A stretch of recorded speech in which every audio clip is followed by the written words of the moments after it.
ਇੱਕ ਪਾਸੇ ਭੁੱਖ ਨੰਗ ਤੇ ਦੂਜੇ ਪਾਸੇ ਬੰਮ ਧਮਾਕੇ।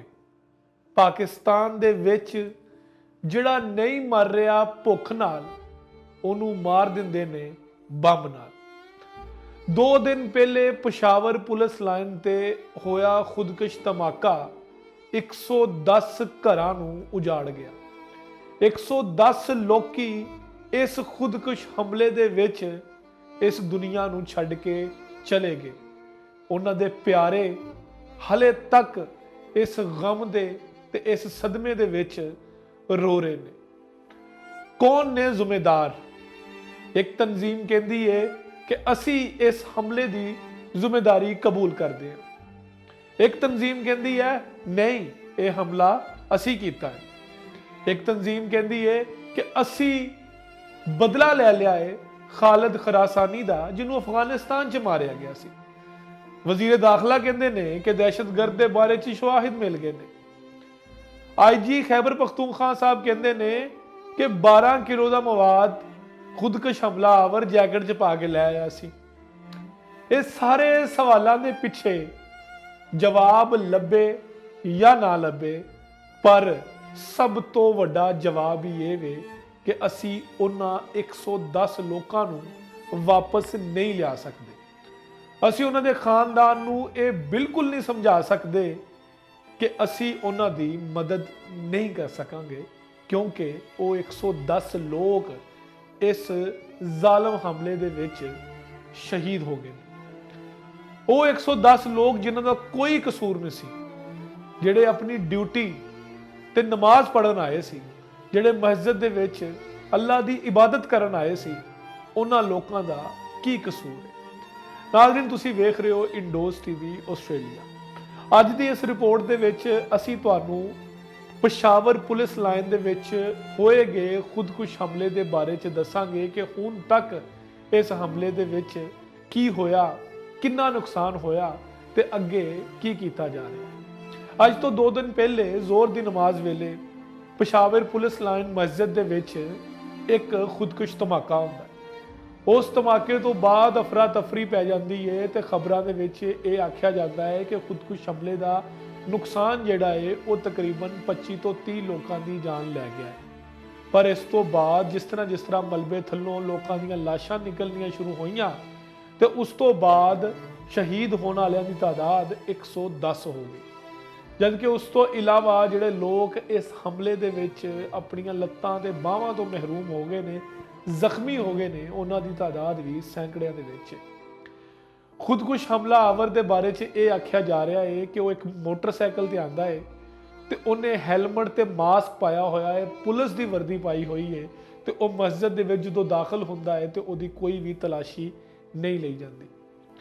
ਉਸ ਤੋਂ ਬਾਅਦ ਪ੍ਰੈਸ ਕਾਨਫਰੰਸ ਦੇ ਵਿੱਚ ਖੈਬਰ ਪਖਤੂਨਖਵਾ ਦੇ ਆਈਜੀ ਸਾਹਿਬ ਇਹ ਕਹਿੰਦੇ ਨੇ ਕਿ ਅਸੀਂ ਖੁਦਕੁਸ਼ ਹਮਲਾਵਰ ਦੀ ਸੀਸੀਟੀਵੀ ਫੁਟੇਜ ਦੇਖੀ ਹੈ, ਜਿਹਦੇ ਵਿੱਚ ਨਜ਼ਰ ਆ ਰਿਹਾ ਹੈ ਕਿ ਇੱਕ ਮੋਟਰਸਾਈਕਲ ਤੇ ਆ ਰਹੇ ਨੇ ਤੇ ਅਸੀਂ ਉਹ ਮੋਟਰਸਾਈਕਲ ਵੀ ਲੱਭ ਲਈਏ ਤੇ ਉਸ ਮੋਟਰਸਾਈਕਲ ਦਾ ਚੇਸੀ ਨੰਬਰ ਜਾਂ ਉਹਦਾ ਆਇਡੈਂਟੀਫਿਕੇਸ਼ਨ ਨੰਬਰ ਜਿਹੜੇ ਹੁੰਦੇ ਨੇ ਉਹ ਸਾਰੇ ਮਿਟਾਏ ਹੋਏ ਸੀ, ਲੇਕਿਨ ਅਸੀਂ ਫਿਰ ਵੀ ਉਹਨੂੰ ਆਇਡੈਂਟੀਫਾਈ ਕਰ ਲਿਆ ਹੈ।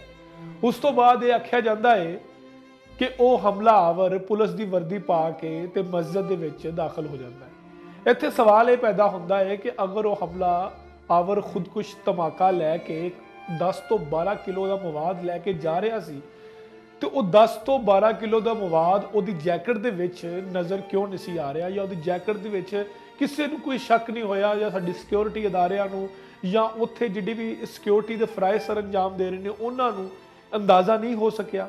ਇਹ ਸਾਰੇ ਸਵਾਲਾਂ ਦੇ ਜਵਾਬ ਸ਼ਾਇਦ ਕਿਸੇ ਕੋਲ ਵੀ ਨਾ ਹੋਣ, ਕਿਉਂਕਿ ਜਦੋਂ ਵੀ ਪਾਕਿਸਤਾਨ ਦੇ ਵਿੱਚ ਇਸ ਖਿੱਤੇ ਦੇ ਵਿੱਚ ਇਸ ਤਰ੍ਹਾਂ ਦੀ ਸੂਰਤ ਹਾਲ ਆਉਂਦੀ ਹੈ ਤੇ ਆਖਿਆ ਹੀ ਜਾਂਦਾ ਹੈ ਕਿ ਅਫਸੋਸ ਦਾ ਇਜ਼ਹਾਰ ਕੀਤਾ ਜਾਂਦਾ ਹੈ।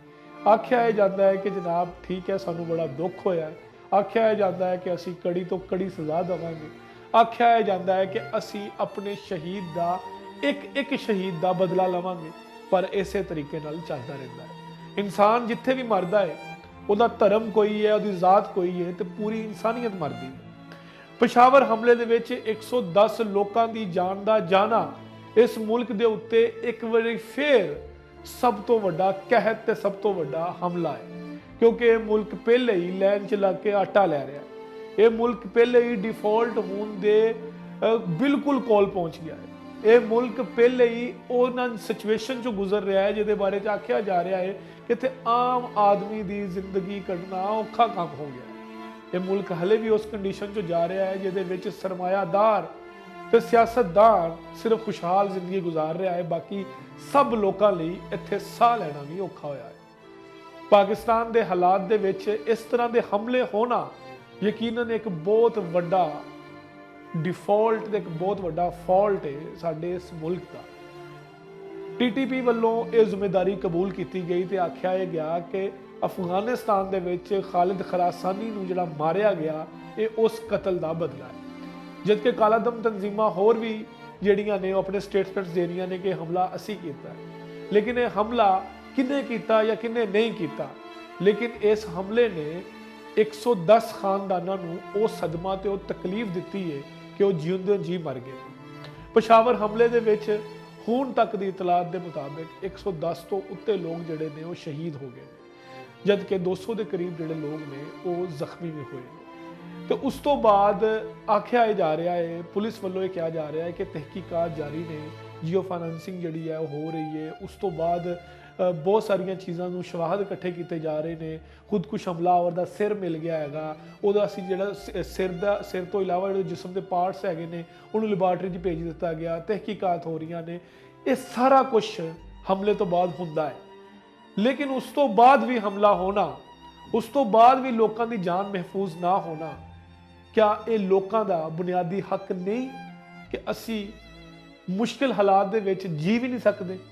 ਪਾਕਿਸਤਾਨ ਦੇ ਹੁਕਮਰਾਨਾਂ ਨੂੰ, ਪਾਕਿਸਤਾਨ ਦੇ ਸਿਆਸਤਦਾਨਾਂ ਨੂੰ ਤੇ ਪਾਕਿਸਤਾਨ ਦੇ ਮਾਮਿਆਂ ਚਾਚਿਆਂ ਨੂੰ ਇਸ ਚੀਜ਼ ਨੂੰ ਸੋਚਣਾ ਹੋਏਗਾ ਕਿ ਜਾਂ ਤੇ ਇਹਨਾਂ ਸਾਰਿਆਂ ਨੂੰ ਮਾਰ ਦਿਓ ਜਾਂ ਫਿਰ ਇਸ ਮੁਲਕ ਦੇ ਹਾਲਾਤ ਠੀਕ ਕਰ ਦਿਓ। ਵੇਖਦੇ ਰਹੋ ਇੰਡੋਜ਼ TV ਆਸਟ੍ਰੇਲੀਆ।